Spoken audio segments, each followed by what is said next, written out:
Hi guys, ఎలా ఉన్నారు? ఇది Saturday vlog in Kadapa. Saturday ఏంటంటే మార్నింగ్ మేమందరం రెడీ అయిపోయి పెళ్ళికైతే వెళ్తున్నాము. పెళ్ళి ఎవరిదో కాదు, మా విష్ణు వాళ్ళ అత్తయ్య కొడుకుది. మేము బెంగళూరు నుంచి వచ్చింది కూడా పెళ్ళి అటెండ్ అవ్వడానికే. ఇంకా అప్పటికే టైం 6:20 అలా అవుతుంది. 5:30కి లేసి చక్క అందరం అయితే రెడీ అయిపోయాము. పెళ్ళి ఎక్కడో కాదు, దేవుని కడప దగ్గర సోమేశ్వర స్వామి టెంపుల్ పక్కనే ఉంటుందంట. కానీ నేను ఇన్నిసార్లు వెళ్ళింటా దేవుని కడపకి అండ్ స్వామి శివుని గుడికి. పక్కనే మండపం అయితే గమనిలేదు. ఇంకా పెళ్ళైపోయి అరుంధతి నక్షత్రం అన్నీ అయిపోయే లోపలికి టైం అయితే 7 అలా అయిపోయిందనమాట. ఇంకా రాగానే మేమందరం కూర్చొని మీటింగులు చాటింగ్లు అయితే స్టార్ట్ అయిపోయాయి. ఎవరి పెళ్ళైనా సరే ఇలా రౌండ్ టేబుల్ మీటింగ్ అయితే కంపల్సరీ. ఇంకా నేను మా వదిన టైంపాస్కి మాట్లాడుకుంటే ఇంకా బయటకు వచ్చేసాము. బ్రేక్ఫాస్ట్ అయితే 7కి అలా అయితే పెట్టేశారనమాట.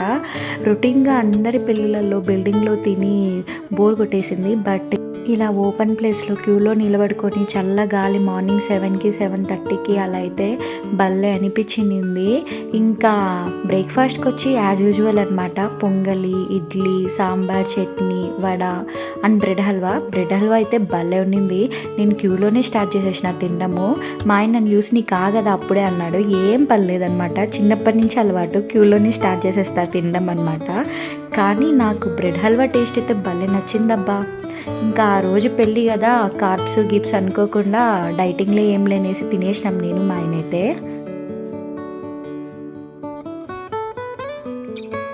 సో ఇంకా అందరితో మాట్లాడేసి ఇంకా అందరికీ టాటా బాయ్ బాయ్ చెప్పేసి స్టార్ట్ అయిపోయామన్నమాట. ఏంటంటే గుడి నుంచి వస్తుంటే పక్కనే నాకు కోనేరు అయితే కనిపించింది. ఏం కోనేరా అని చూస్తే దేవుని కడప కోనేరు. నేను ఇన్నేళ్ళు నిన్నా కానీ కడపలో ఎప్పుడు గుడికి వెళ్తున్నా కానీ కోనేరు అయితే గమనించలేదు. పక్కనే ఉండింది, చాలా బాగుండింది. పిల్లలందరూ ఆడుకుంటే భలే ఉండింది.